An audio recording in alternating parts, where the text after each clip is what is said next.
world alive, but still shadowed by the past. Asterisk, asterisk, the resilient world. Chapter 1. The day the wind changed direction. Asterisk, asterisk.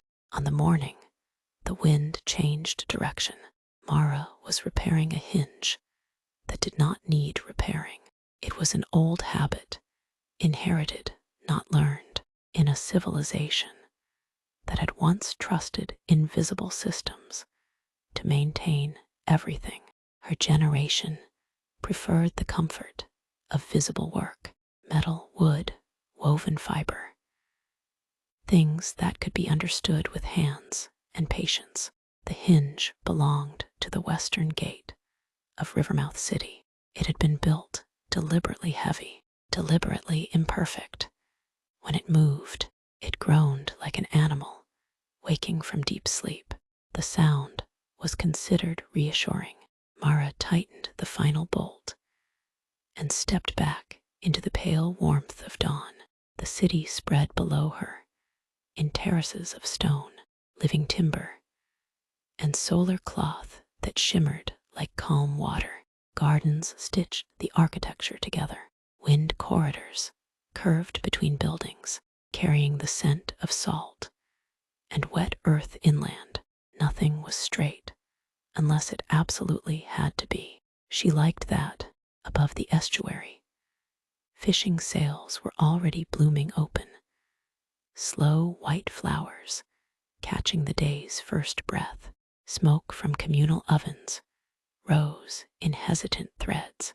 Somewhere, children were shouting at the river, as if it could be persuaded to reveal secrets faster. Everything felt ordinary. Then the wind stopped, not faded, not weakened, stopped. It was as if the world had paused to listen.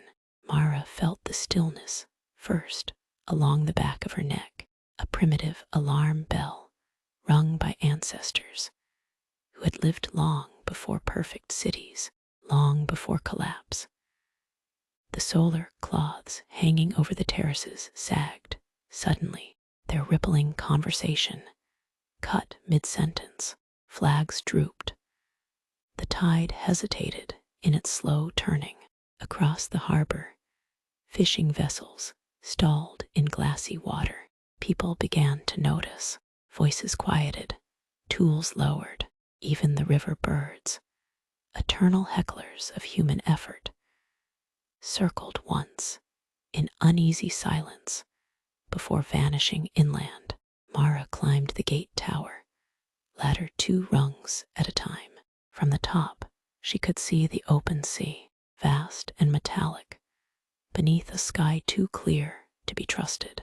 The horizon had a sharpness to it, like the edge of a blade, newly drawn.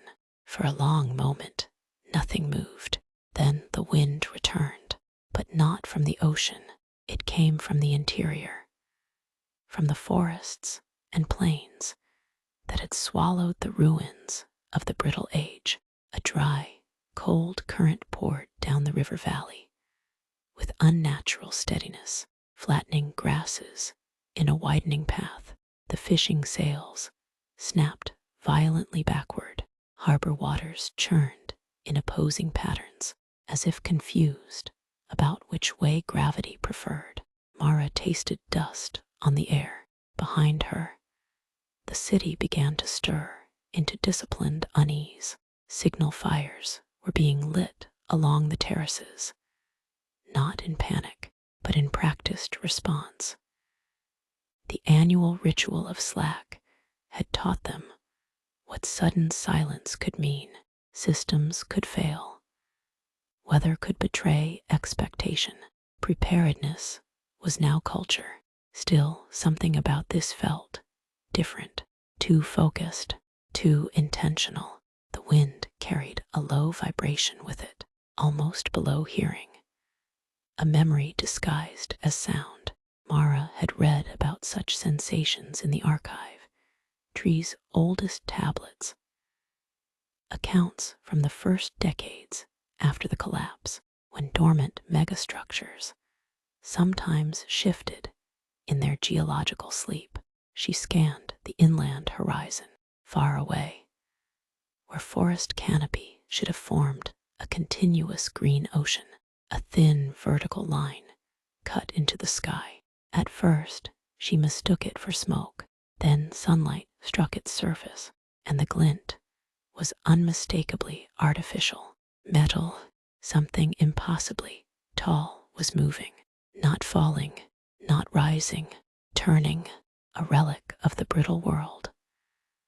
A structure so vast it had taken generations to disappear into landscape myth was waking into motion again.